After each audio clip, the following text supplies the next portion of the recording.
네, 시청자 여러분 안녕하십니까? 목요일 아침 뉴스타트 2부 시작합니다. 오늘 윤석열 대통령 탄핵 심판 10차 변론이 열립니다. 그동안 불출석했던 조지호 경찰청장도 증언대에 섰는데요.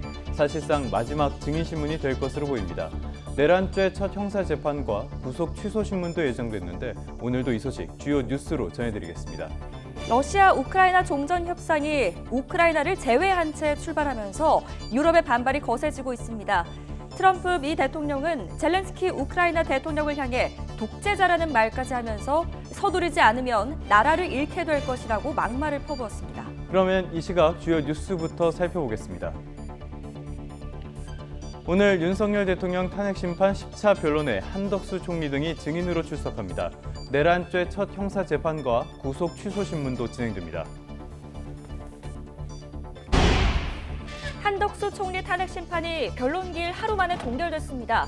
한 총리는 윤 대통령을 설득하지 못했다며 의혹을 부인했습니다.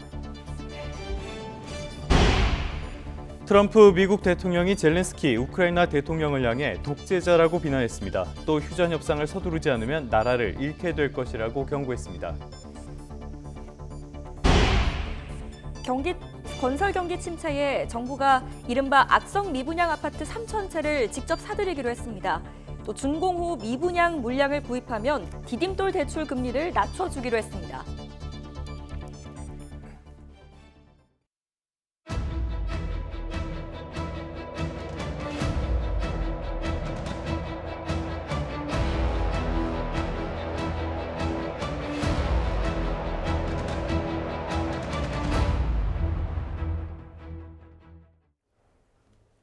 네, 조금 전에 보신 것처럼 윤석열 대통령 탄핵 심판 10차 변론이 오늘 진행됩니다. 사실상 마지막 증인 신문이 될 것으로 보입니다. 한덕수 국무총리와 홍장원 전 국정원 1차장, 그리고 앞서 잇따라 불출석했던 조지호 경찰청장까지 증언대에 설 것으로 보입니다.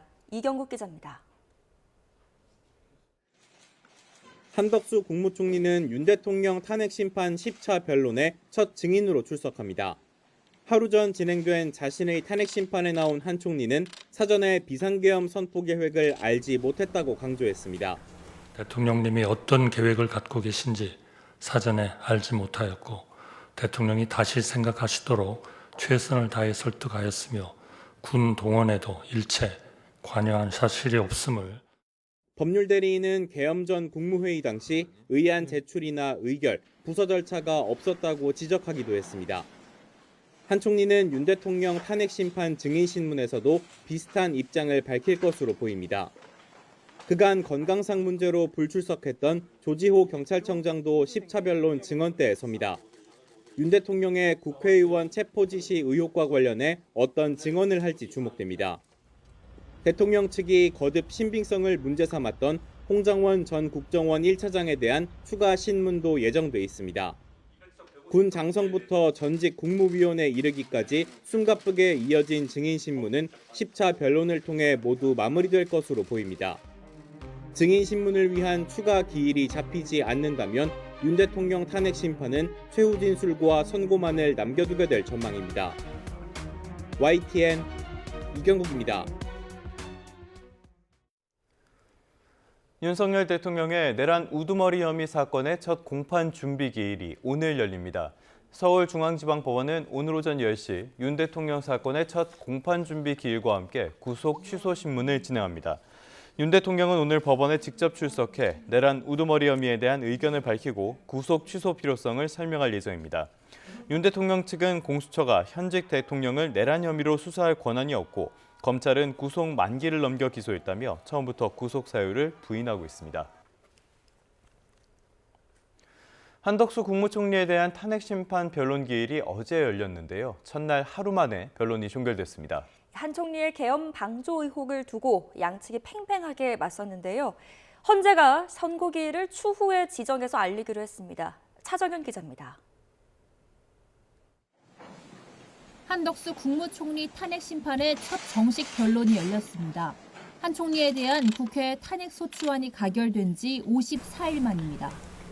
우선 국회 측은 한 총리가 규정에도 없는 여야 합의라는 핑계로 대통령 관련 특검 법안과 헌법재판관 임명을 거부했다고 주장했습니다. 또 12.3 계엄 선포 직전 실체가 없고 흠결이 많은 국무회의를 방관한 책임이 크다며 재판부에 한 총리의 파면을 촉구했습니다. 내란 행위가 전개되는 엄중한 상황을 그저 멀뚱멀뚱 지켜보기만 했다는 의혹으로 보자면 내란 행위를 사실상 묵인 방조하였습니다. 직접 심판정에 출석한 한덕수 총리는 국회 측이 주장한 탄핵소추 사유를 조목조목 반박했습니다. 헌법재판관 후보자를 임명하지 않거나 내란 상설특검 후보자 추천을 의뢰하지 않은 것은 국론 분열을 심화시킬 우려가 컸던 상황에서 숙고할 시간이 절실했다고 설명했습니다.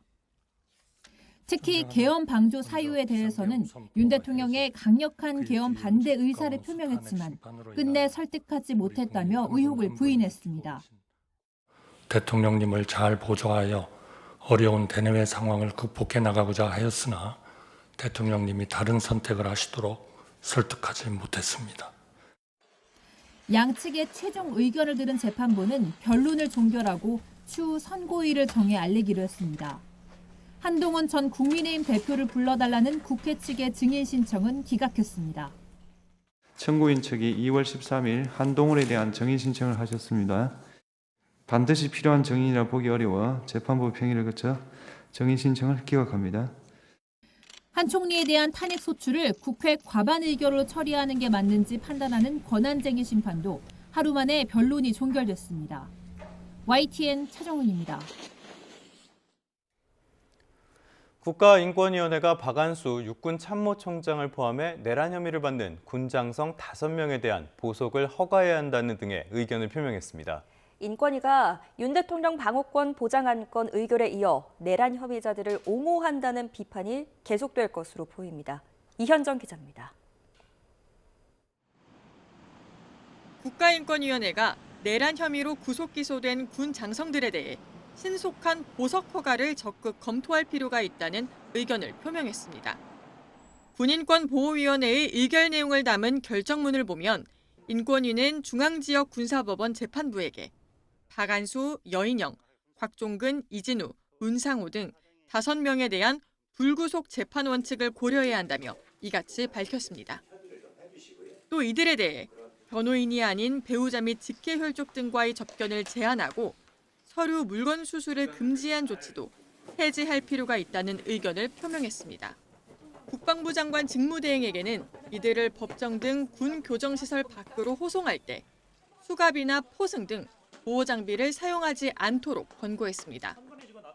계엄 선포는 고도의 정치적, 군사적 성격을 지닌 통치 행위에 해당하고 북한 문란의 목적이나 폭동이 있었다고 보기 어렵다는 등의 논리를 판단 근거로 제시했습니다.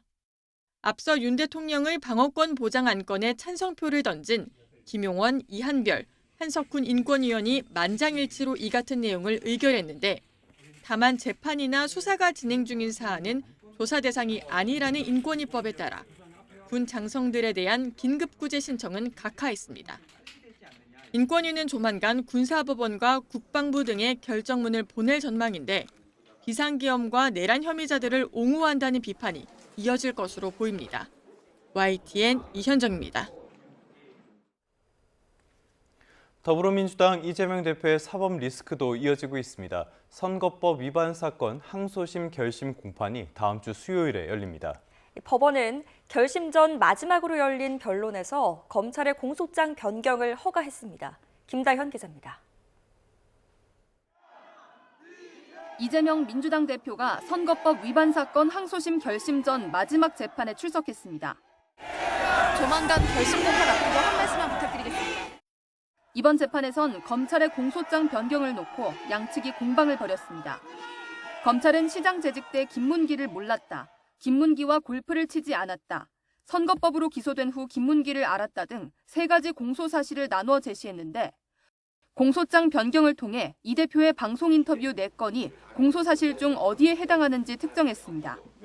이에 대해 이 대표 측은 이 대표가 시장 재직 시절 김 씨를 몰랐다고 말한 걸 두고 검찰이 모든 관계를 부정하는 것처럼 해석한다고 날을 세웠습니다. 또 어떤 범위에서 허위 사실 여부를 입증해야 하는지 곤혹스럽다고 호소했지만 재판부는 공소장 변경 신청을 허가했습니다. 검찰은 공소장 변경에 대해서 어떻게 보십니까? 오는 26일 열리는 결심 공판은 한양대 정준희 교수가 양형 증인으로 나옵니다. 이후에는 이 대표에 대한 피고인 신문과 양측의 최종 의견 진술이 이어질 예정입니다. 통상 결심부터 선고까지 한 달 정도가 걸리는 점을 고려하면 이르면 다음 달 이 대표의 선거법 사건 항소심 결과가 나올 전망입니다. YTN 김다현입니다. 문재인 정부 때 있었던 일입니다. 탈북 어민 강제 북송 사건에서 정의원 전 국가안보실장 등 문재인 정부 관계자들이 1심 징역형의 선고를 유예받았습니다. 불법을 저지르기는 했지만 참작할 사적이 많아서 과한 불이익을 주기는 어렵다고 판단했습니다. 김태원 기자입니다. 강제 북송 사건은 지난 2019년 동료선원 16명을 살해한 것으로 지목된 탈북어민 2명이 나포 닷새 만에 북한으로 강제 추방되면서 불거졌습니다. 한 차례 불기소 처분을 내렸던 검찰은 윤석열 정부 출범 이후 다시 수사에 착수해 정의용 전 국가안보실장 등 문재인 정부 인사 4명을 불구속 기소했습니다. 1심 법원은 정 전 실장과 서훈 전 국정원장에게 징역 10개월의 선고를, 노영민 전 대통령 비서실장과 김현철 전 통일부 장관에 대해선 각각 징역 6개월의 선고를 유예했습니다. 선고 유예는 비교적 가벼운 범죄에 대해 재판부 재량에 따라 형의 선고를 미루고 2년이 지나면 사실상 없던 일로 해주는 처분입니다. 재판부는 이들이 직권을 남용해 탈북어민들의 신체와 거주 이전의 자유, 재판받을 권리를 침해했다고 인정했습니다. 하지만 어민들이 저지른 범죄의 흉악성을 참작할 필요가 있고 이 같은 상황을 가정한 법적 제도는 여전히 미비한데 담당자만 처벌하는 게 해결책인지도 의문이라며 양형 이유를 설명했습니다. 정 전 실장 등은 재판부가 사실상 무죄라는 것을 양형 사유로 짚어줬다면서 검찰 기소가 부당했다고 주장했습니다. 지난 2년 동안 재판 과정에서 우리 피고인들은 물론이고 많은 정부 관계인들이 검찰 수사 과정과 재판 과정에서 매우 어려운 과정을 겪었습니다. 검찰은 1심 판결문을 검토해 항소 여부를 결정하겠다고 밝혔습니다. YTN 김태원입니다. 지난 총선 과정에서 재산을 축소 신고하고요. 관련 의혹을 거짓으로 해명한 혐의로 재판에 넘겨진 더불어민주당 이상식 의원이 1심에서 벌금 300만 원을 선고받았습니다. 판결이 그대로 확정되면 당선이 무효가 되는데요. 이 의원은 곧장 항소하겠다고 밝혔습니다. 정현우 기자입니다. 더불어민주당 이상식 의원은 지난 22대 총선 과정에서 재산을 축소 신고하고 거짓 해명했다는 공직선거법 위반 혐의로 재판을 받아왔습니다. 배우자가 가진 40억 상당의 미술품 가액을 17억 원으로 축소 신고한 혐의와 미술품을 둘러싼 탈세 의혹에 반박하는 기자회견문을 내고 허위 사실을 유포한 혐의입니다. 당시 이 의원은 배우자 미술품의 가치가 급등했지만 계속 보유하고 있어 위실현 이익이라 세금을 내지 않았다고 해명했지만 검찰은 미술품 매매로 재산이 늘어났다고 보고 이 의원의 주장을 허위로 판단했습니다. 이에 대해 1심 재판부는 일부 무죄, 일부 유죄를 선고했습니다. 먼저 재산 축소 신고와 관련해선 배우자가 보유한 미술품 가액을 낮춰 신고할 특별한 동기가 보이지 않는다며 무죄로 판단했습니다. 이 의원에게 허위 재산 신고에 인식이 있었는지도 명확하지 않고 검찰이 주장하는 고의성도 입증되지 않았다고 설명했습니다. 다만 기자회견문에서 반대되는 정보를 전달해 간접적으로 위기를 모면하려 한 것으로 보인다며 허위 사실을 유포한 혐의는 인정했습니다. 상대 후보의 의혹 제기 등이 이어지면서 거짓 해명할 동기가 있던 것으로 보이고 이러한 내용이 언론에 보도되면서 전파성도 높았다고 판단했습니다. 결국 벌금 300만 원이 선고됐는데 선출직 공직자가 공직선거법 위반으로 징역 또는 100만 원 이상의 벌금형이 확정되면 당선 무효가 됩니다.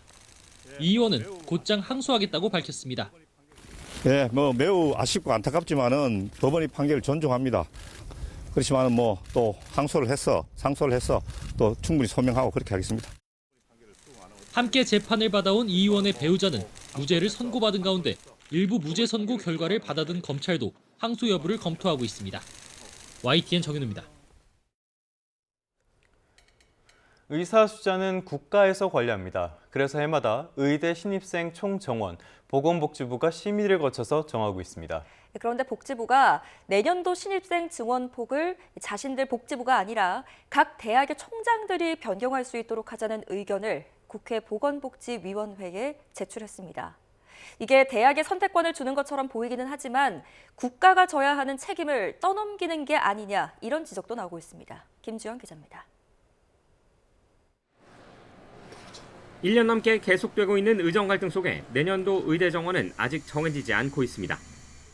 정원을 정하는 추계위원회와 관련된 법안은 이제 국회 보건복지위원회 법안심사 소위에 올라갔습니다. 그런데 이 자리에서 복지부가 부칙을 만들자는 의견을 냈습니다. 각 대학 총장이 오는 4월 30일까지 의대 모집 인원을 변경할 수 있고 이 경우 교육부 장관과 사전 협의를 해야 한다는 내용입니다. 최근 들어 정부는 각 대학의 상황에 따라 원점에서 의대 증원을 검토할 수 있다는 입장을 밝혀왔습니다. 그러니까 증원 규모니까 만약 3,058명서부터 5,058명 안에 특정한 숫자를 염두에 두지 않고 수급 추계 등을 통해 가지고 현장 의견을 들어서 조정하겠다는 의미입니다. 대학의 의대 증원에 대한 선택권을 주는 것이냐는 질문에 복지부는 추계위 등을 통한 정상적인 절차가 진행되지 못할 때를 대비한 것이라고 설명했습니다. 그래서 그 수급추계를 구성하고 거기서 논의해가지고 의사결정을 하는 것이 기본이고요. 네네. 이제 그게 안 됐을 때 어떻게 할 거냐. 이게 네. 시한이 있는 문제니까. 하지만 의정 갈등에 실마리를 전혀 풀지 못하고 있는 정부가 책임을 대학에 넘기는 것 아니냐는 지적도 나옵니다. 복지부는 만약을 대비한 조항이라고 해명했지만 내년 의대 입시의 경우에는 부칙 내용에 따라 진행될 가능성이 크기 때문입니다. 추계위 구성, 의료정책심의 심의 등의 절차를 정상적으로 밟으려면 이미 입시 일정을 맞추기 어렵습니다. 일단 정치권은 한 차례 더 법안 심사를 한 뒤 이르면 이달 안에 본회의 처리를 추진한다는 방침입니다. YTN 김주영입니다. 트럼프 미국 대통령이 젤렌스키 우크라이나 대통령을 독재자다, 그저 그런 코미디언이다 이렇게 막말을 퍼부으면서 휴전 협상을 서두르지 않으면 나라를 잃을 것이라고 압박했습니다. 또 전쟁 당사국인 우크라이나를 뺀 휴전 협상을 보면서 우리와 북한 문제에서도 대한민국 패싱 우려가 커질 것이라는 관측이 미국에서 제기됐습니다. 워싱턴 권준규 특파원입니다. 기자회견에서 전쟁을 먼저 시작한 건 러시아가 아닌 우크라이나인 것처럼 표현한 트럼프 대통령. But today I heard, oh, well, we weren't invited. Well, you've been there for 3 years. You should have ended it 3 years. You should have never started it. You could have made a deal. 젤렌스키 대통령 지지율이 4%에 불과한데도 계엄령에 의해 집권을 이어가고 있다고 주장하기도 했습니다. We haven't had elections in Ukraine. Well, we have martial law, or essentially martial law in Ukraine. Where the leader in Ukraine, I mean, I hate to say it, but he's down at 4% approval rating. 미국 언론은 전쟁을 일으킨 건 명백히 러시아고 젤렌스키 지지율은 50%가 넘는다고 팩트체크했지만 트럼프의 비난전은 더 거세졌습니다. 트럼프가 허위 정보에 갇혀 러시아를 돕고 있다는 젤렌스키 대통령 발언 이후 자신의 SNS에 글을 올려 젤렌스키는 선거를 거부하는 독재자라고 칭한 겁니다. 또 젤렌스키가 서두르지 않으면 나라를 잃게 될 것이라며 우크라이나 지원에서 손을 뗄 가능성을 시사했습니다. 이런 가운데 캐슬린 스티븐스 전 주한미국 대사는 싱크탱크 대담에서 우크라이나를 빼고 시작한 휴전 협상으로 한국에서도 패싱 우려가 커질 거라고 말했습니다. 김정은과 대화 재개를 공언한 트럼프가 한국을 건너뛰고 직접 거래에 나설 가능성이 있다는 관측입니다. They will continue looking at what happens or doesn't happen in Riyadh, and I'm sure that the anxiety will be quite high about whether or not there's soul passing. 스티븐스 전 대사는 한국 패싱 여부는 트럼프 대통령이 한국 대통령과 어떤 관계를 맺고 관계를 어떻게 발전시킬지에 달려 있다고 내다봤습니다. 워싱턴에서 YTN 권준규입니다.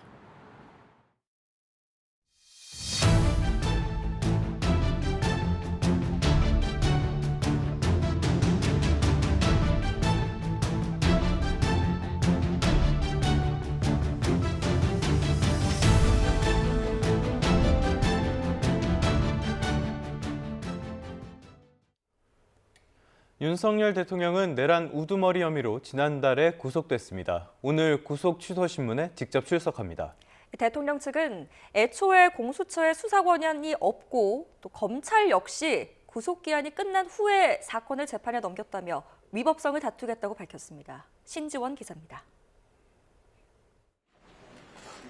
내란 우두머리 혐의로 재판에 넘겨진 윤석열 대통령이 첫 공판 준비기일에 출석합니다.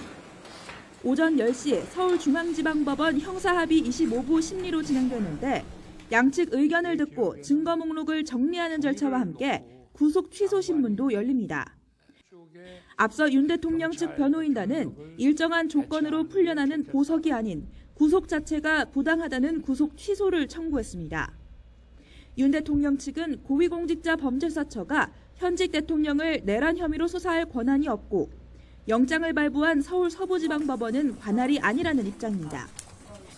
또 공수처의 공소제기 요구를 받은 검찰이 구속 만기인 지난달 25일보다 하루 늦게 대통령을 기소했다며 위법성을 주장하고 있습니다. 체포적부심 진행에 소요된 10시간 32분 그리고 구속 전 피의자 신문 시간에 소요된 34시간 13분 중에서 이 구속 전 피의자 신문 시간만 공개를 하는 것이 법리상 맞다고. 이에 대해 검찰은 이미 법원에서 발부한 영장의 정당성과 사안의 중대성을 들어 구속 필요성을 주장할 전망입니다. 사상 초유의 현직 대통령 재판에 앞서 법원은 방문객과 일반 차량의 청사 진입을 제한하는 등 보안 강화를 준비하고 있습니다. 경찰도 청사 주변에 많은 인파가 몰릴 것에 대비해 추가 경력을 배치할 방침입니다. 윤 대통령은 서울구치소에서 호동차를 타고 출발해 비공개 경로로 서울중앙지방법원에 도착한 뒤 구속 피의자 전용 통로로 법정에 출석하게 됩니다. YTN 신지원입니다. 전해드린 대로 윤석열 대통령의 탄핵심판 10차 변론기일이 오늘 오후 3시 헌법재판소에서 열립니다. 헌법재판소는 오늘 윤 대통령 탄핵심판에서 오후 3시 한덕수 국무총리를 시작으로 오후 5시 홍장원 전 국정원 1차장, 저녁 7시에는 조지호 경찰청장에 대한 증인신문을 진행할 것으로 보입니다. 국회 측과 윤 대통령 측은 계엄 선포 전 국무회의 진행 절차와 또 계엄 당일 국회의원 체포 지시 등에 대해 주신문과 반대신문을 주고받을 예정입니다. 윤 대통령은 오늘 오전에 서울중앙지방법원에서 열리는 내란 우두머리 혐의 사건 첫 공판 준비기일과 또 구속 취소 신문에 출석한 후에 오후에 있을 탄핵 심판에도 직접 출석할지 검토하고 있습니다. 이번에는 국회 쪽으로 가보겠습니다. 더불어민주당이 헌법재판관의 후임자가 임명되지 않는 경우 기존 재판관의 임기를 6개월 자동 연장하는 내용의 개정안을 발의하면서 논란이 일고 있습니다. 국민의힘은 더불어민주당의 이런 의도가 윤 대통령 탄핵 심판이 진행 중인 헌법재판소를 장악하려는 시도라며 반발했습니다. 황보혜경 기자입니다. 민주당 의원들이 헌법재판소법 개정안을 발의했습니다. 퇴임을 앞둔 헌법재판관의 후임자가 없는 경우 임기를 자동 연장하는 내용이 골자입니다. 구체적으로 후임자가 임명될 때까지 기존 재판관이 최대 6개월 동안 직무를 더 수행할 수 있게 했습니다. 개정안을 대표 발의한 복기왕 의원 등은 후임자가 임명되지 못하면 헌법재판관 공백이 생기고 국민 권리가 침해되는 사례가 발생한다며 법안 제안 이유를 설명했습니다. 당장 2달 뒤면 문영배 헌재소장 권한대행과 이미선 재판관의 임기가 끝나는 만큼 법안이 통과되면 두 사람이 가장 먼저 법 적용을 받게 될 전망입니다. 이에 국민의힘은 재판 공백 방지는 명분에 불과할 뿐 사실상 문영배, 이미선 임기 연장법이라고 반발했습니다. 여당은 이들이 편향적이라 주장하고 있는데 때문에 민주당이 윤 대통령과 한덕수 국무총리 탄핵 심판이 진행되는 상황에서 헌재 장악을 위해 입법 폭주를 하고 있다고 비판했습니다. 특히 헌법에 헌법재판관 임기가 6년으로 규정돼 있어 위헌 소지도 다분하다며 민주당이 사법부까지 사유화하려 한다고 지적했습니다. 윤 대통령 탄핵 심판 전에 법이 적용될 가능성은 희박해 보이지만 이번 헌법재판관 임기 연장법 발의가 여야 갈등의 새 뇌관으로 떠오른 모습입니다. YTN 황보혜경입니다. 국회 운영위원회에서는 윤석열 대통령 부부의 공천 개입과 국정농단 의혹 등을 다루는 명태균 특검법을 놓고 여야의 공방이 벌어졌습니다. 네, 앞서 황보혜경 기자가 전해드린 것처럼 국민의힘이 대통령 탄핵 심판을 맡은 헌법재판소를 압박하고 있고요. 더불어민주당 역시 최상목 대통령 권한대행의 인사권 행사를 비판하면서 전국 주도권 다툼도 이어졌습니다. 이준엽 기자입니다. 국민의힘은 야권이 추진하는 명태균 특검법이 여권 공천 전반을 들여다본다며 정치공세용 악법이라고 날을 세웠습니다. 이른바 명태균 게이트 수사가 창원지검에서 서울중앙지검으로 넘어간 지 하루밖에 안 지났다며 검찰 수사를 지켜볼 것을 촉구했습니다. 특검에 대해서는 보충성 예외성이 인정이 되기 때문에 그 부분에 대해서는 당연히 검찰 수사를 지켜봐야 되는 것이 일반적이고요. 반면 민주당은 사건 이송이 꼬리 자르기를 위한 것 아니냐며 여전히 대통령실이 배후에 있는 것 같다고 의구심을 나타냈습니다. 창원지검의 수사 발표를 두고도 맹탕이라고 깎아내리며 특검 필요성을 거듭 강조했습니다. 창원지검 수사 발표가 정말 과반 아니었습니까? 맹탕도 그런 맹탕이 없습니다. 국민의힘은 윤석열 대통령 탄핵 심판을 진행하는 헌법재판소를 향해 연일 공세를 퍼붓고 있습니다. 윤 대통령 측이 신청한 기일 변경을 받아주지 않은 것을 두고 사법 갑질, 정치 테러라고 맹비난했습니다. 우의독경, 마이웨이만을 고집하는 헌법재판소의 오만한 갑질이 극에 달했습니다. 민주당은 최상목 대통령 권한대행에 연이은 인사권 행사를 정조준했습니다. 박현수 서울경찰청장 직무대리의 승진은 누가 봐도 용산 작품이라며 국회 선출 헌법재판관 임명은 거부하며 대통령실 추천은 무조건 오케이냐고 따져 물었습니다. 용산 대통령실이 임기 말에 자기 사람들을 심으려는 것이든 내란에서의 활약에 따른 포상 차원이든 무리하고 부적절한 것이면 틀림없습니다. 야당은 오는 27일 명태균 특검법의 본회의 처리를 밀어붙인다는 계획이지만 여당은 제2요구권 행사 건의를 예고해 충돌이 불가피해 보입니다. YTN 이준엽입니다. 윤석열 대통령 부부의 공천 개입 의혹도 수사에 속도를 내는 분위기입니다. 검찰이 지난해 총선을 앞두고 김건희 여사가 김영선 전 의원과 여러 차례 연락한 내역을 확보했습니다. 창원지검에서 사건을 넘겨받은 서울중앙지검이 이제는 김 여사를 조사해서 실체를 규명해야 할 것으로 보입니다. 권민석 기자의 보도입니다.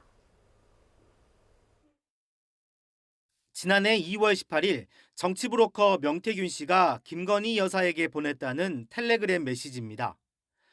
김영선 전 의원이 김해갑 경선에서 이길 방법이 없다며 김 여사에게 도움을 요청합니다. 김해갑은 당협위원장이 공석이라 정리가 쉽단 명씨 언급에 김 여사는 단수 공천을 주면 나 역시 좋지만 기본 전략은 경선이 돼야 한다고 답한 거로 파악됐습니다. 검찰은 이로부터 1시간 반 뒤 김 여사가 김 전 의원에게 직접 전화를 걸어 11분 넘게 통화하는 등 이날만 3차례 통화한 사실을 밝혀냈습니다. 명 씨는 이날 밤 미래 한국연구소 직원이었던 강혜경 씨에게 여사가 직접 전화했다. 김영선은 컷오프라며 지역구를 옮긴다는 소식을 기사화해야 한다고 말했습니다.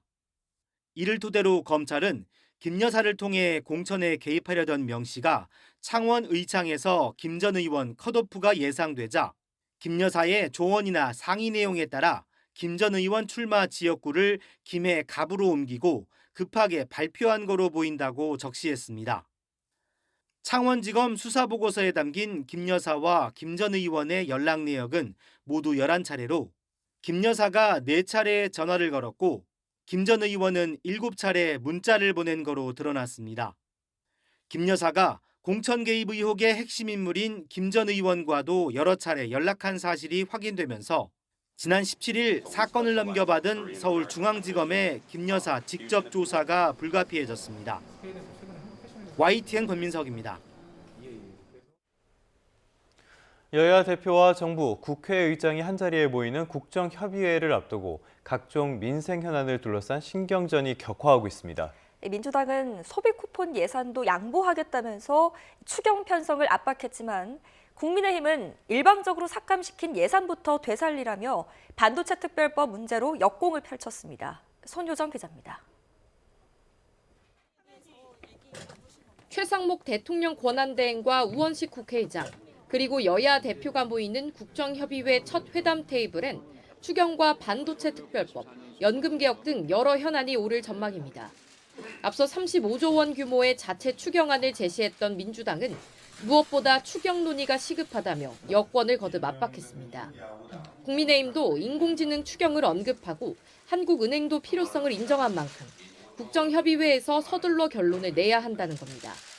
여당의 중재안도 제시했는데 민생회복지원금 소비 쿠폰 예산 13조 원을 포기하는 대신 일자리 예산을 편성할 수 있다고 한 발 물러섰습니다.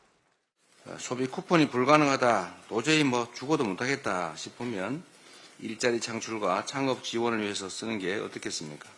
이 문제도 국정협의체에서 함께 의논하기를 바랍니다.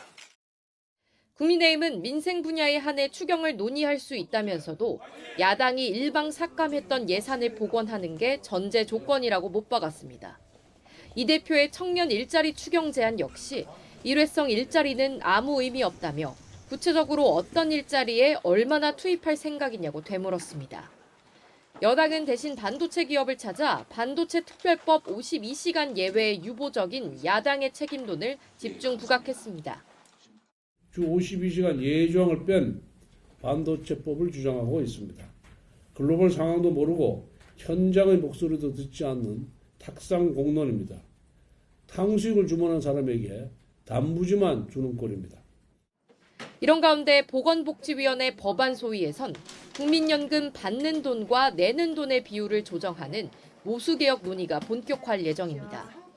내는 돈, 즉 보험료율을 현행 9%에서 13%로 올리자는 데는 일단 이견이 없지만 받는 돈인 소득 대체율의 경우 42%를 고수하는 여당과 최소 43%에서 44%를 주장하는 야당이 팽팽히 맞서고 있습니다.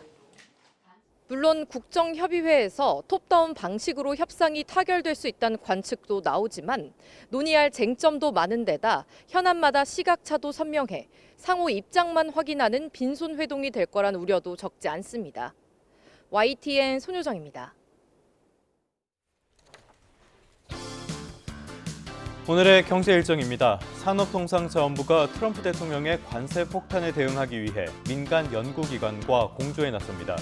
정인교 통상교섭본부장은 삼성과 현대, LG 등 주요 민간 연구기관장과 만나 대미 통상 정책을 살피고 관세 대응 전략을 모색합니다. 한국경제인협회가 정기총회를 열고 네이버와 카카오, 하이브 등 신규 회원사 가입 안건을 의결합니다. 한국 경제와 한국 산업의 지형 변화를 보여주는 상징적인 사건이 될 것으로 보이는데요. 한국경제인협회 류진 회장도 2년 더 한경협을 이끌게 될 전망입니다. 삼성전자가 최근 사들인 3조 원 규모의 자사주를 오늘 소각합니다. 앞서 삼성전자는 보통주 5,014만 4천여 주, 우선주 691만 2천여 주의 소각을 결정했다고 공시했습니다. 한 주당 가액은 100원이고요. 소각 예정 금액은 3조 487억 원입니다. 한국은행은 2월 소비자 심리지수가 95.2로 직전 달보다 4포인트가 올랐다고 밝혔습니다. 정치적 불확실성이 해소되고 또 정부의 산업지원 정책에 대한 기대감 때문이라고 한국은행이 분석했는데요. 하지만 지난해 12월 비상계엄 사태에 따른 하락폭 12.3포인트를 고려하면 아직도 계엄 전의 수준을 회복하지는 못했습니다. 한국부동산원이 주간 아파트 가격 동향을 발표합니다. 2월 둘째 주 조사 결과를 보면 서울 아파트 가격은 0.02% 올라 2주 연속 오름세였는데요. 서울시가 지난 12일 잠실과 삼성, 대치, 청담동 등에 대한 토지거래 허가구역 지정을 해제하겠다고 발표한 뒤 아파트값이 어떻게 변했을지에 관심이 쏠립니다. 요즘 부동산 시장을 가리키는 단어를 딱 하나만 꼽자면 양극화가 아닐까 싶습니다.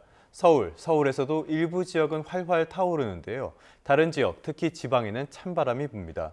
미분양 문제도 심각해졌는데요. 정부가 악성 미분양이라고 하는 준공후 미분양 아파트를 직접 사들이기로 했습니다. 지방에 있는 준공후 미분양 주택을 구입하면 디딤돌 대출을 받을 때 이자를 낮춰주는 우대금리도 적용합니다. 최도희 기자입니다. 지난해 말 기준 악성 미분양으로 꼽히는 지방의 준공후 미분양 주택은 17,000여 가구, 1년 사이 2배나 늘었습니다. 지역 경제 침체로 이어질 거란 우려가 커지자 정부가 지방의 준공후 미분양 아파트를 한국토지주택공사 LH가 사들이는 방안을 추진합니다. 분양가보다 낮은 가격에 3천 가구를 매입하는 방식으로 LH가 지방 미분양 직접 매입에 나서는 건 15년 만에 처음입니다. 지방 준공후 미분양 아파트 3,000호를 LH가 직접 매입하고 시장 상황에 따라 매입 규모 확대를 검토하겠습니다. 매입한 주택은 6년간 임대 후 분양으로 전환하는 든든 전세주택으로 공급할 예정입니다. 지방 준공 후 미분양 주택 수요가 늘어날 수 있도록 구입 시 우대금리도 적용합니다.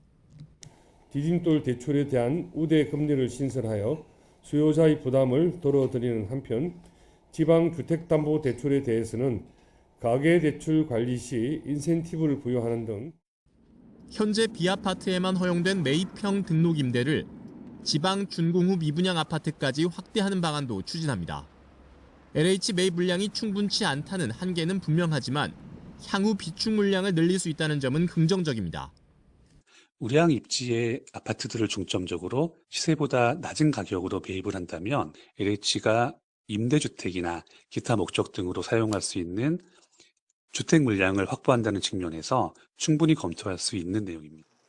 정부는 또 지방 미분양 주택을 매입, 운영하는 기업 구조조정 부동산 투자회사 CR리츠를 상반기 중 출시한다는 방침입니다. 다만 여당에서 요구한 지방에 대한 총부채 원리금 상환 비율 DSR 한시적 완화는 대책에 포함되지 않았습니다. 오는 7월 시행을 앞둔 3단계 스트레스 DSR에 대해서는 부동산 시장 상황을 고려해 4월에서 5월 중 적용 범위와 비율을 결정하기로 했습니다.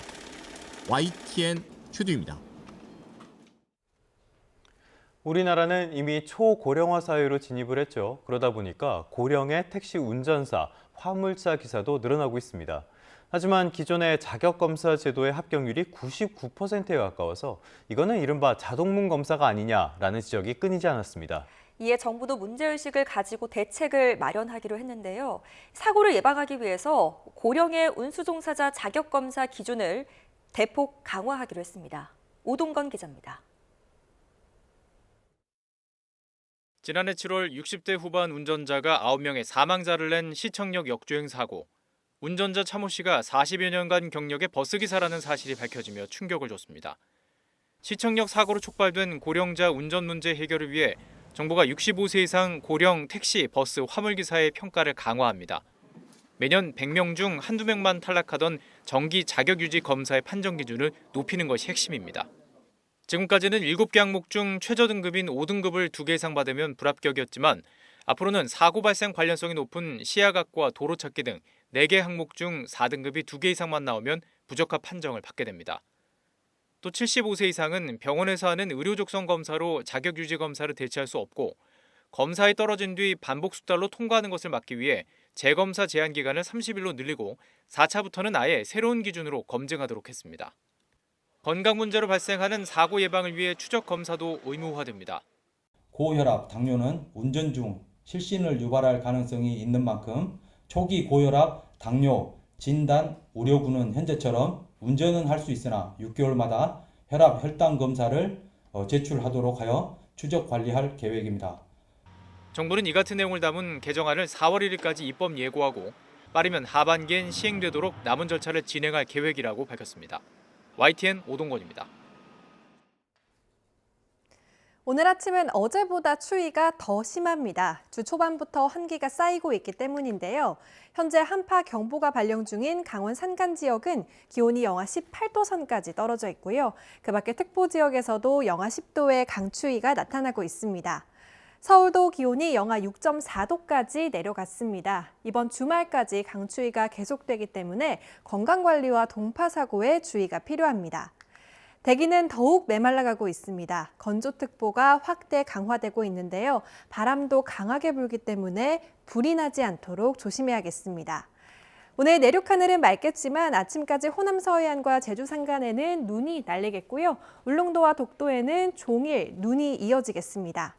현재 기온 살펴보면 서울이 영하 6.2도를 보이고 있습니다. 낮 기온은 서울이 2도가 되겠고 창원은 7도까지 오를 텐데요. 찬바람이 불어서 체감 온도는 기온보다 4도 정도 낮겠습니다. 날씨였습니다.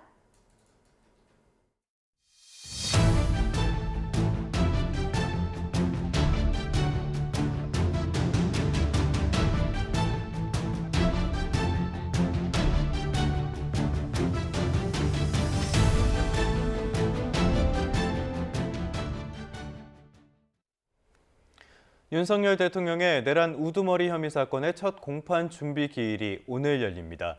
서울중앙지방법원은 오늘 오전 10시 윤 대통령 사건의 첫 번째 공판 준비 기일과 함께 구속 취소 신문을 진행합니다.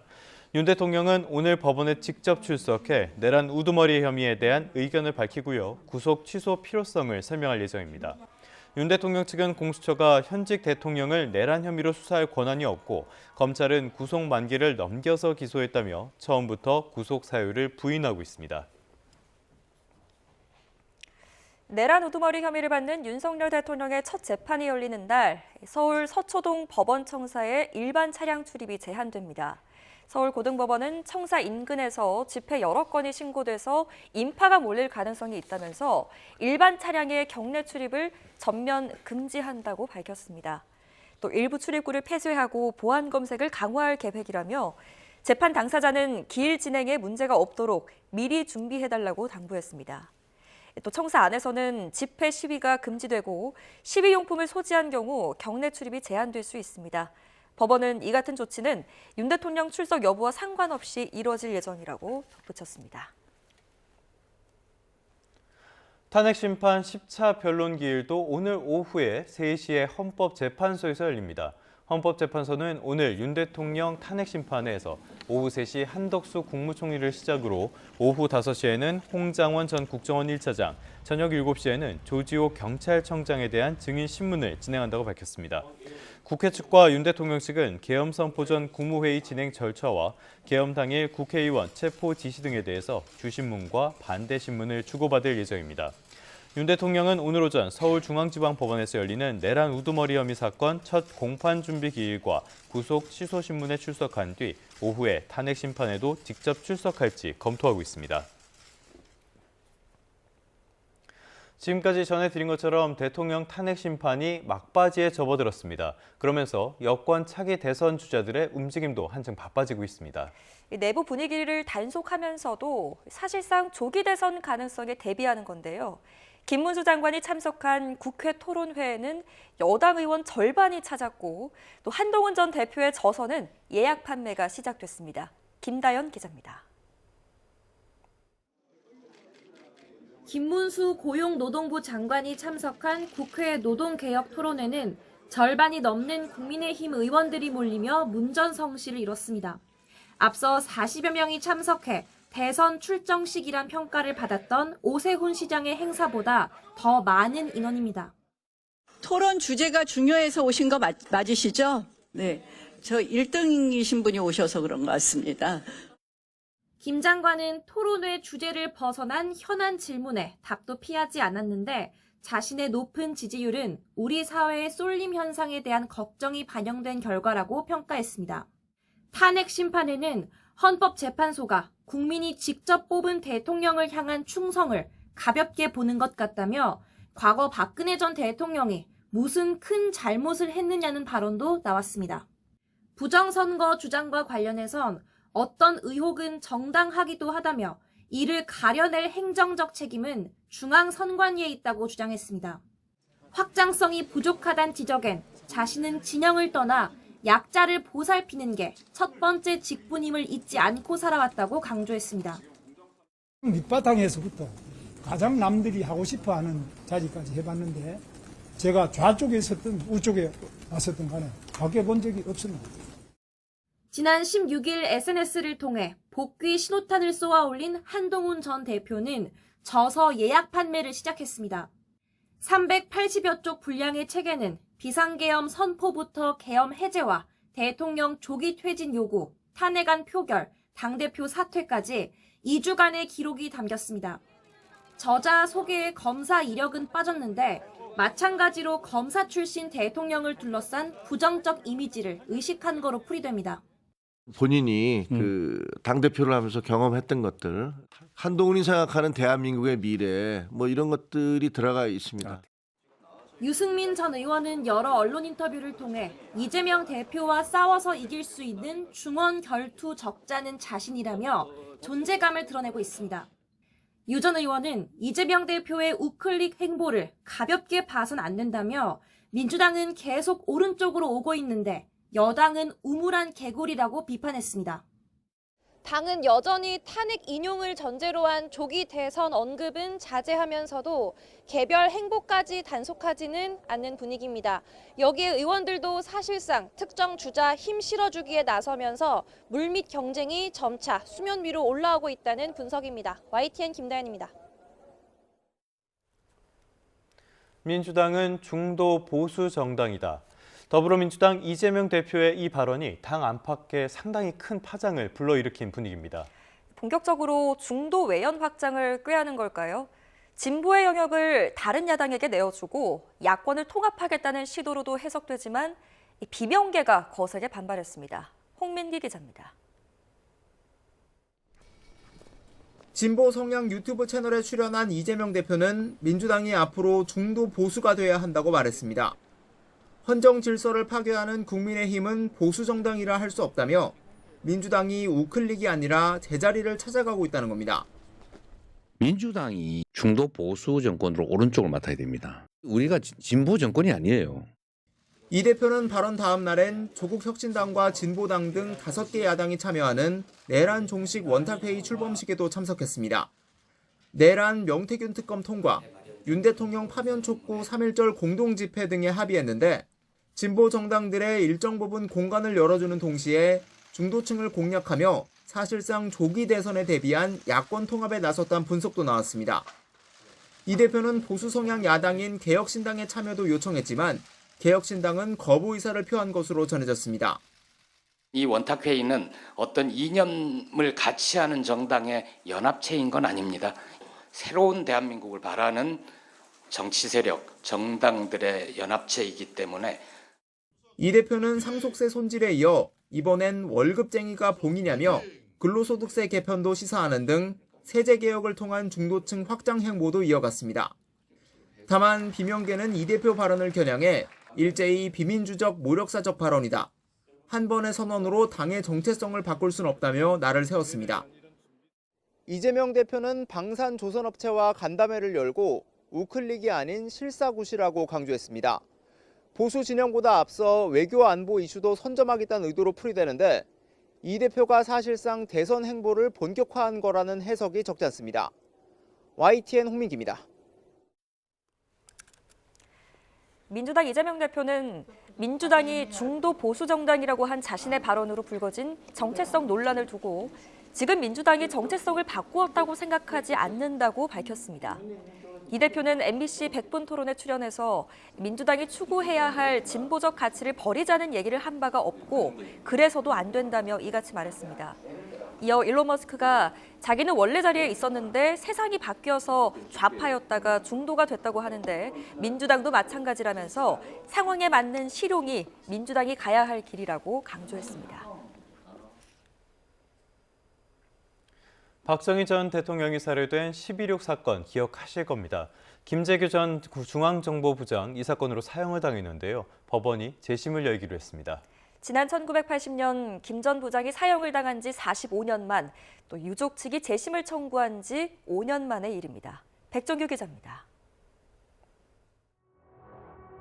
박정희 전 대통령 최측근이었던 김재규 당시 중앙정보부장이 궁정동 안전가옥 만찬에서 박 전 대통령과 차지철 대통령 경호실장을 권총으로 살해한 건 지난 1979년 10월 26일 밤이었습니다.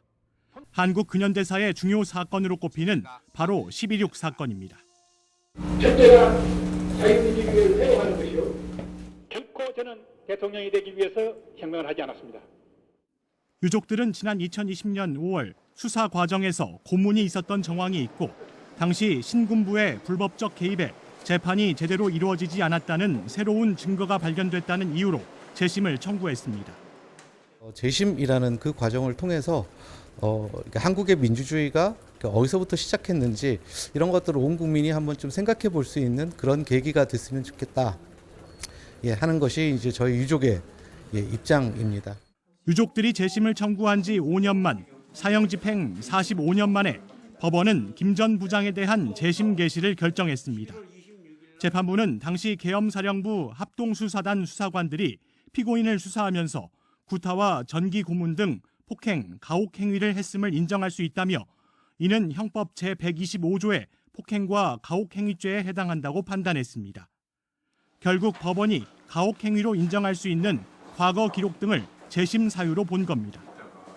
이번 결정으로 대한민국 근현대사의 방향을 바꾼 12.6 사건과 신군부의 반헌법적 행태가 다시 한번 사법부의 심판대에 오르게 됐는데 새로운 역사적 평가를 받는 결과가 나올지 법원의 판단이 주목됩니다.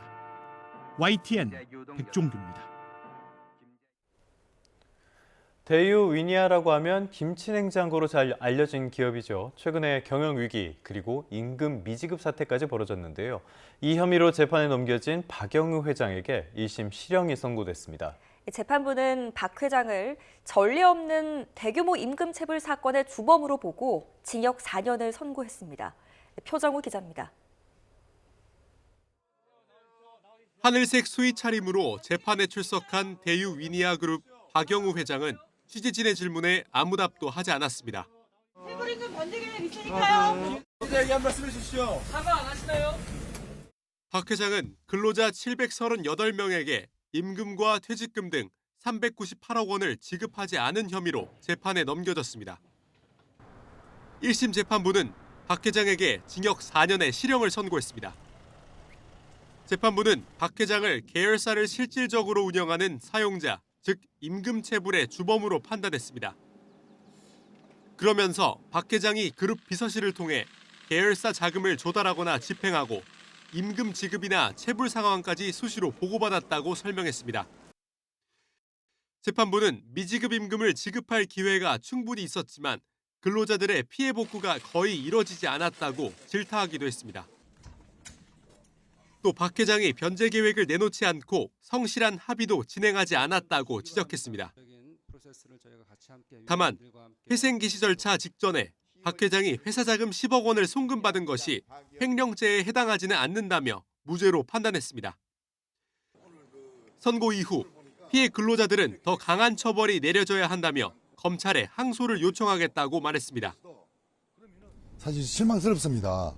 박영우 회장 나갈 때 인사하고 웃으면서 나갔지 않습니까? 또 계속 버틸 것 같습니다.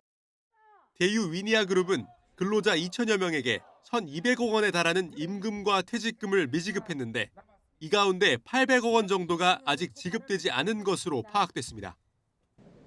박 회장은 광주에 있는 계열사를 직접 경영하며 100억 원 상당의 임금을 체불한 혐의로도 재판을 받고 있습니다. 검찰은 판결문을 검토한 뒤 항소 여부를 결정할 계획입니다. YTN 표정우입니다. 사건 사고 소식 한 줄로 전해드리겠습니다. 대전경찰청 전담수사팀의 포렌식 자료 분석 결과 초등학생 김하늘 양을 살해한 혐의를 받는 교사가 인터넷 웹사이트에서 범행 도구와 과거 살인 사건 기사를 살펴본 것으로 파악됐습니다. 초등학생 김하늘 경기 시흥경찰서는 흉기를 휘둘러 이복형과 편의점 직원을 살해한 혐의를 받는 30대를 오늘 검찰에 구속 상태에서 넘길 예정이라고 밝혔습니다. 성폭행을 저지를 목적으로 여성에게 수면제 수십 정을 먹여 숨지게 한 혐의를 받는 70대가 항소심에서도 중형을 선고받았습니다. 서울 영등포경찰서는 지난 15일 밤 영등포역 인근 오피스텔에서 전 여자친구에게 욕하고 폭행한 혐의를 받는 37살 남성을 현행범 체포했습니다. 지난 4일 오후 3시쯤 서울 강남구 논현동에 있는 빌라에서 도박판을 벌인 혐의로 40대 집주인 A씨 등 16명이 입건돼 조사받고 있습니다.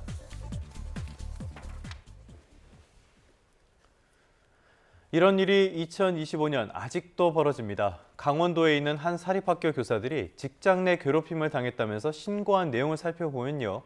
학교 법인 이사장 집에 점심을 배달하고 운전은 물론 공사 업무에 동원되기도 했습니다. 교육청 감사는 물론 고용노동부가 대대적인 조사에 들어갔습니다. 홍성욱 기자가 취재했습니다.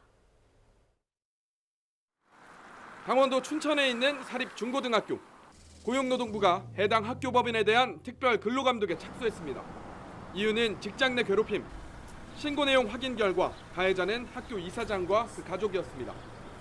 이사장 주거지의 점심 배달부터 이사장 개인 용무에 연가 사용 후 운전 지시, 교내 공사 업무 동원까지 피해자는 학교 선생님과 교직원 15명, 이들 모두 수시로 부당한 업무 지시를 받은 것으로 드러났습니다.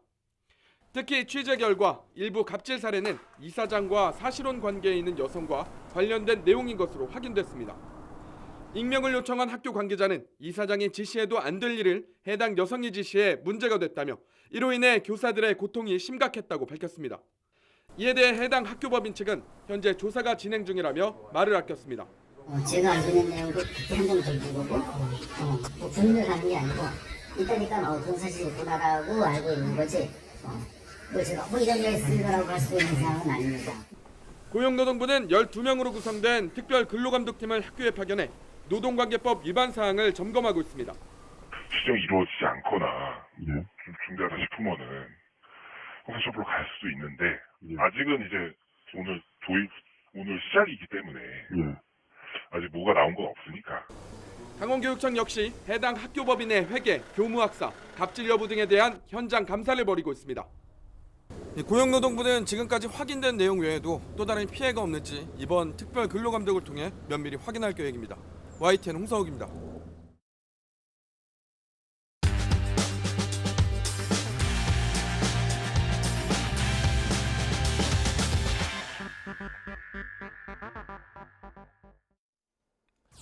(2월 20일) 목요일 스타트 브리핑 시작합니다. 먼저 서울신문입니다.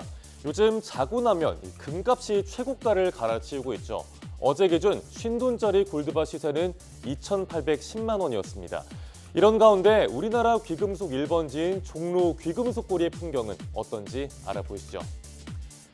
이번 달 초만 해도 그램당 13만 8천 원이던 금값은 16만 원을 넘기기도 했습니다. 금 품귀 현상에 일부 은행에선 골드바 판매를 중단하기도 했고요. 이러자 종로 귀금속거리엔 평일 오후에도 금테크를 하려는 사람들이 몰렸습니다. 0.5g 콩알금이라도 빨리 사려는 사람, 또 옷장 속 금부치를 비쌀 때 팔려는 사람들로 북적였습니다. 원화는 쥐고 있어도 손해란 인식이 퍼지면서 금테크가 활발하게 이루어지고 있습니다. 상인들은 오늘이 제일 쌉니다 라면서 절판 마케팅을 벌입니다. 금테크를 새로 시작하려는 사람들은 콩알금처럼 작은 금부치라도 사 모으려 합니다. 귀금속거리까지 가지 않고도 골드바를 살 수 있는 편의점을 찾는 사람들도 있습니다. 그런가 하면 옷장에 묵혀놨던 금부치를 팔아서 차익을 얻으려는 역 골드러시 바람도 부는 중입니다. 오대은행 골드바 판매액은 이번 달 들어서만 벌써 581억 원 넘게 팔렸다고 합니다. 지난 1월 한 달보다 2배가 넘게 팔린 건데요. 1년 만에 45% 이상 오른 금값, 연말엔 트로이 온스당 3,100달러까지 갈 수 있다는 전망이 나오고 있습니다. 다음 기사 보겠습니다. 우리나라 수산물 생산량이 줄고 있습니다. 주범은 이상기후, 기후변화입니다. 고수온 때문에 이 미더덕도 세조개도 자취를 감춰서 지역의 특산물 축제도 멈춰섰습니다. 경남 창원시는 올해 창원 진동 미더덕 축제를 열지 않기로 했습니다. 창원은 전국 미더덕 생산의 70%를 차지하는 곳인데요. 올해는 고수온 때문에 축제를 취소해야 될 정도로 미더덕 생산이 줄어들었다고 합니다. 충남 홍성군도 남당항 세조개 축제 이름을 바꿔서 열 수밖에 없었습니다. 세조개가 집단 폐사해서 생산량이 예년의 절반 이하로 뚝 떨어졌기 때문입니다. 꽃게나 오징어 등 다른 수산물의 어획량도 크게 줄어든 건 마찬가지입니다. 우리나라 수산물 생산량 현황을 보면요. 연근해업 생산량 감소가 눈에 띕니다. 2021년만 해도 90만 톤 이상이었는데 지난해에는 84만 톤, 역대 세 번째로 적은 양입니다. 고손 때문에 어종들의 씨가 말라가는데 엎친 데 덮친 격으로 고환율, 고유가까지 겹친 상황입니다. 밥상 물가는 들썩거리고 농어가와 지자체의 근심도 깊어지고 있습니다. 뉴노멀이 될지 모르는 해양온난화에 대응할 대책이 꼭 필요해 보이네요. 마지막 조선일보입니다. 러시아에 파병된 북한군 포로의 인터뷰 내용 어제 전해드렸습니다. 16살에 입대해서 10년 동안 사실상 노예처럼 복무를 한다는 사실이 알려졌는데 오늘은 북한군의 참혹한 현실에 대해서 더 알아보겠습니다. 북한의 군복무 의무 기간은 10년입니다. 우리나라로 치면 고등학생 때 입대해서 20대 중후반까지 꽃다운 시절을 군대에서 보내는 겁니다. 하지만 면회나 외출은 불가능하고요. 부모님과 전화로 가끔 안부를 묻는 정도만 가능하다고 합니다. 파병군 부모들은 아들이 러시아 땅에 있는지조차도 모르고요. 북한군은 국방뿐만 아니라 국가 여러 사업에도 노예처럼 강제로 동원됩니다. 영하 30도의 엄동설안에 북한의 체제 선전용 도시 재개발 사업인 삼지연 건설에 동원됐다고 합니다. 북한군 프로 리모 씨는 삼지연이 러시아 쿠르스크와는 비교가 되지 않을 정도로 추운 곳이라고 했습니다. 군사정이 이 밖에도 너무나 열악하다 보니 무기를 든 군인들이 살인이나 강도 등 범죄를 저지르는 경우도 많다고 하네요. 북한군 포로 2명은 한국에 가고 싶다고 귀순 의사를 밝혔죠. 정부는 이들이 한국행을 요청하면 전원 수용한다는 원칙에 따를 거란 입장을 내놨습니다. 우크라이나도 협조할 뜻을 보였는데 이들의 한국행이 곧 이루어질 수 있을지 지켜보시죠. 2월 20일 아침 신문 살펴봤습니다. 지금까지 스타트 브리핑이었습니다.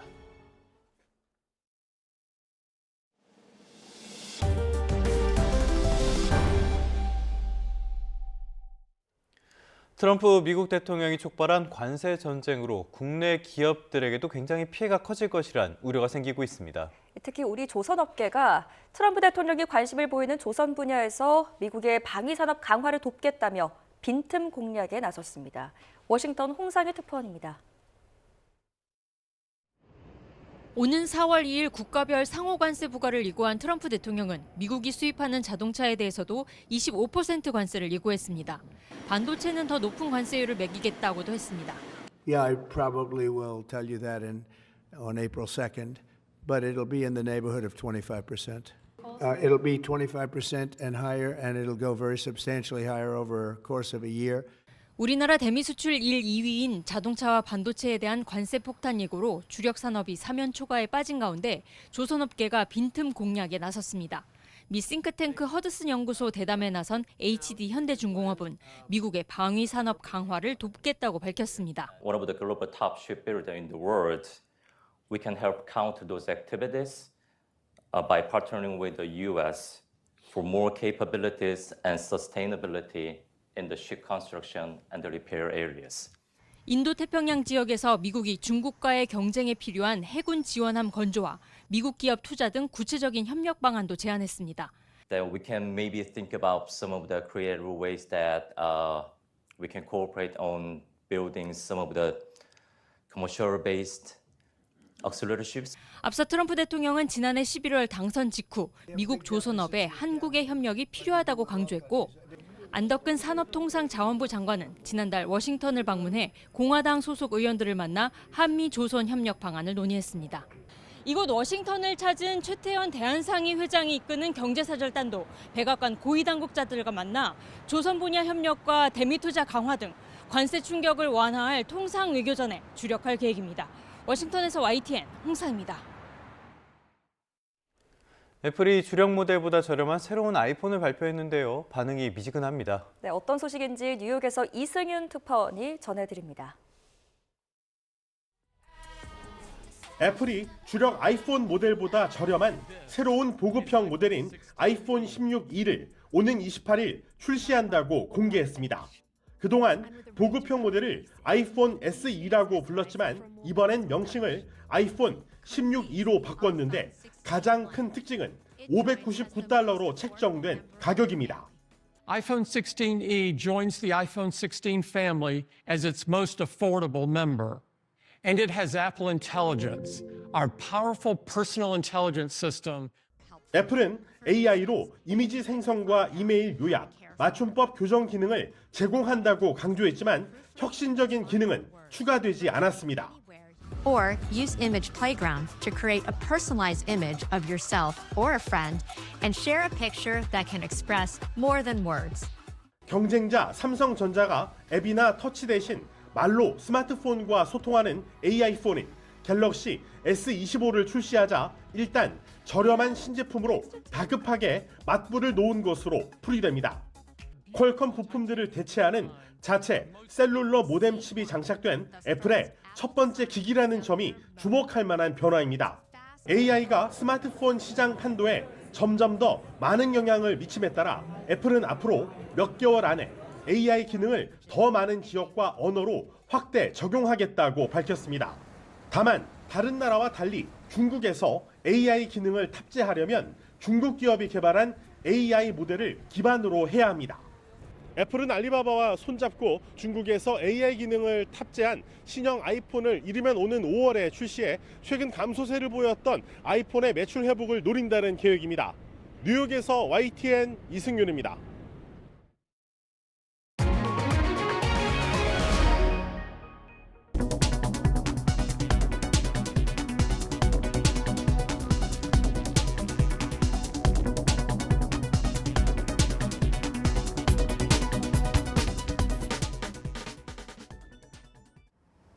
오늘 아침은 공기가 한층 더 차갑습니다. 주 초반부터 한기가 쌓여가더니 나날이 기온이 떨어지고 있습니다. 오늘 아침 서울 기온은 영하 6.4도를 기록했는데요. 낮에도 찬바람이 계속되면서 영하권 체감 추위가 이어지겠습니다. 어제만큼 따뜻하게 입고 나오셔야겠습니다. 중부 내륙을 중심으로 한파특보가 내려진 가운데 오늘 아침 영하 10도 안팎의 강추위가 나타났습니다. 특히 강원 산간과 경북 북동 산간 지역은 한파 경보가 발령되며 영하 18도 선을 기록했습니다. 현재 기온은 서울이 영하 6.2도, 대전이 영하 6.6도를 보이고 있습니다. 낮 기온은 서울 2도, 광주 4도, 대구는 5도가 되겠고 찬바람 탓에 체감 온도는 4도 정도 낮겠습니다. 오늘 내륙 하늘은 맑겠지만 아침까지 호남 서해안과 제주 산간에는 눈이 날리겠고요. 울릉도 독도에는 종일 눈이 오겠습니다. 대기는 더욱 메말라가고 있습니다. 건조특보가 확대 강화되고 있는데요. 전국적으로 초속 15m 안팎의 강한 바람도 불어서 불이 번지기 쉬운 환경입니다. 화재 사고를 각별히 조심하셔야겠습니다. 휴일까지 강추위는 길게 이어지겠습니다. 다음 주 초반에야 점차 누그러질 걸로 보이니까요. 긴 강추위에 건강 잃지 않도록 각별히 주의하셔야겠습니다. 지금까지 YTN 이혜민입니다. 네, 뉴스타트 3부 잠시 뒤에 계속됩니다.